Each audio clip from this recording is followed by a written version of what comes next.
structures, elevators, central heating, electrical plumbing pumps, and the telephones. Skyscrapers came to dominate American skylines at the turn of the century. The world's tallest building was opened in 1913. Architect Cassidy Burns, 793 feet.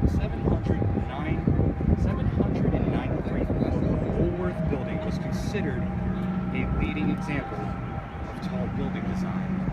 So there are 3 ways to describe skyscrapers. The tall skyscraper is a building of probably 14 or more stories high, which is 165 feet or more. Then we have the super tall skyscrapers, which is over 984 feet. Then we have the mega tall skyscraper, which is over 1,168 feet. The AT&T building, aka the Batman building, is 617 feet, 33 stories, and is a skyscraper that would be considered a tall skyscraper.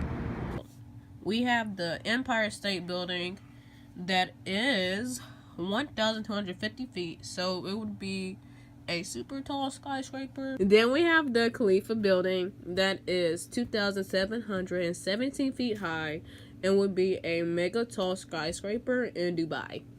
The person who invented skyscrapers was William Jenney.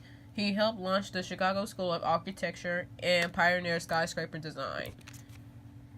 Henry Bessemer is well known for inventing the first process to mass-produce steel inexpensively. Another American, William Kelly, had held a patent for a system of air-blowing the carbon out of hydrogen. But bankruptcy forced Kelly to sell his patent to Bessemer, who had been war-long on a similar process for making steel, which in 1855 Bessemer patented his own decarbonization process utilizing a blast of air. This breakthrough opened the door for builders to start making taller and taller structures. George Fuller had been working on trying to solve the problems of the load-bearing capacities of tall buildings. At the time, construction techniques called for outside walls to carry the load of the building's weight. Fuller realized that the buildings could bear more weight and therefore soar higher if he used Bessemer steel beams to give buildings a load-bearing skeleton on the inside of the building. Fuller developed his technique for creating his steel cages to be supported with all the weight in his subsequent skyscraper. Fuller developed his technique for creating his steel cages to support all the weight in his subsequent skyscraper. Even though William Jenney may have been the first to experiment with skeleton frame construction to build tall buildings, many people consider Louis Sullivan to be the designer of the modern skyscraper. Math behind skyscrapers is made up of ratios, or you can say golden ratio.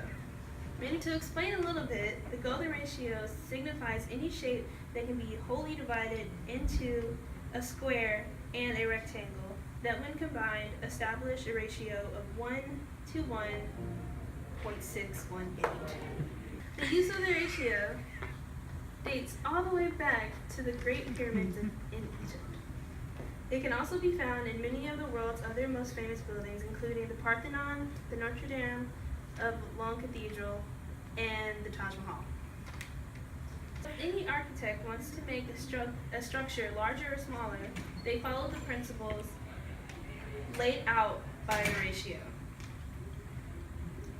So now we have the golden triangle, which connotes an isosceles triangle in which the smaller side is in golden ratio with its adjacent side. And then we have logarithmic spiral, can be created by taking an existing golden triangle and bisecting the angles to make another golden triangle, and continuing indefinitely. So to explain the equation of the golden ratio, you would have a line and you would divide it into 2 parts so that the longer part divided by the smaller part is also equal to the whole length divided by the longer part. Then the equation will look like this: A divided by B equals A plus B divided by A, which will equal to 1.618. The way they use this with architecture and buildings and skyscrapers and stuff, like the Great Pyramids and the Parthenon and the Great Pyramid of Giza, the length of each side of the base is 756 feet with a height of 481 feet.